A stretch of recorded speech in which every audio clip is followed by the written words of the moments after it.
मेरे पास एक आदमी था, उसका नाम था हरिराम ब्राह्मण। सच्ची घटना सुनाता हूं मैं आपको।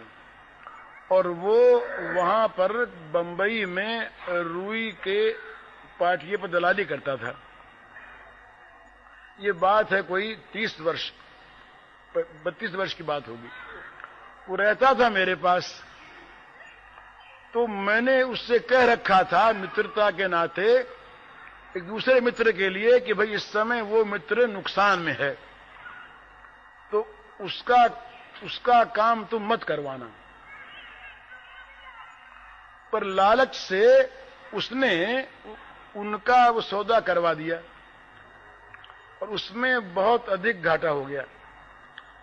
शनिवार की बात है, सोमवार को उसका भुगतान होना है। तो शाम को मेरे पास आया, रोने लगा। तो मैंने उनसे पूछा कि भाई क्या बात है। तो उसने कहा कि आपने तो रोका था और मैंने बात मानी नहीं और मैंने काम करवा दिया। मेरे पास उतने रुपए थे नहीं। तो मैंने कहा भाई मेरे पास रुपये है नहीं, अब मैं क्या करूं।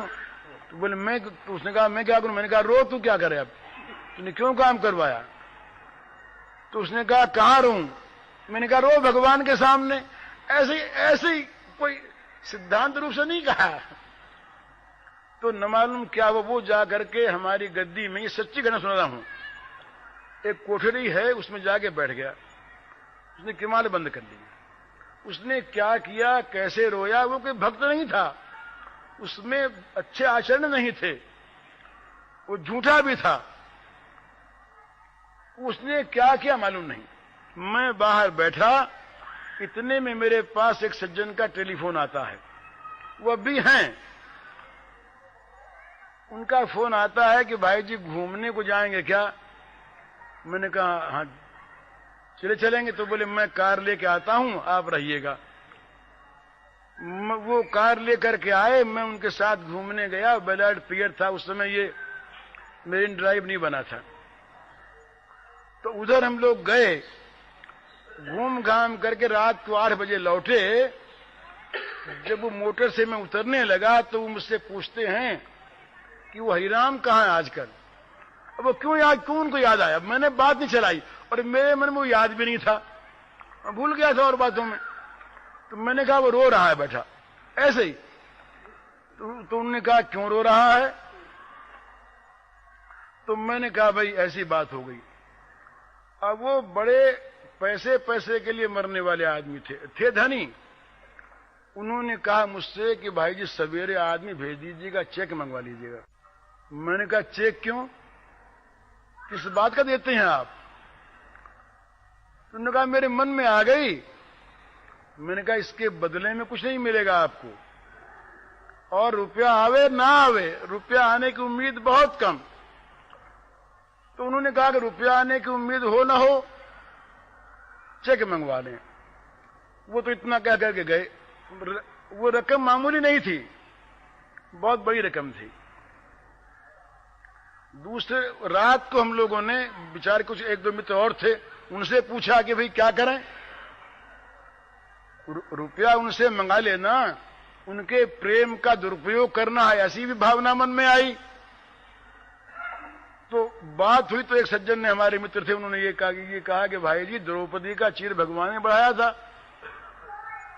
तो आप इसमें ना करने वाले कौन होते हैं।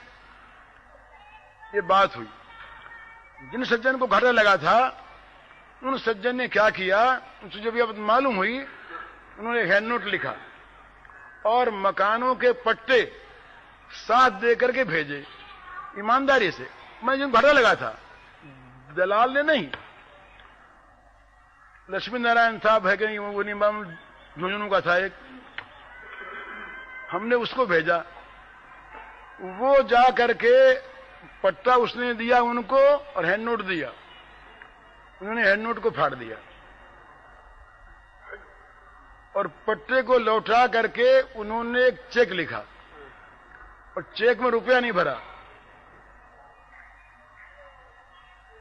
ब्लैंक चेक लिख के सही करके सौंप दिया कि मैंने रुपया मैं तो देता ही नहीं, मैं रुपया किसी चीज को रख कर दूं, ये तो मैं कभी किसी को देता ही नहीं।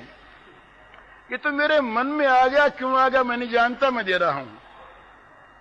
भाई जी से कह दो कि जितना रुपया चाहिए उतनी रकम भर लें और निसंकोच बैंक से मंगवा लें।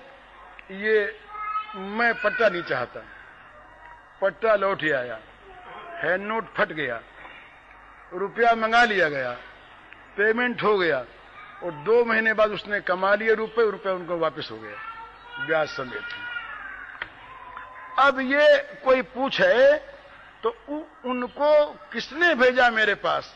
वो नहीं आते, कोई रोज आते नहीं थे। उन्होंने हरिराम का नाम क्यों लिया?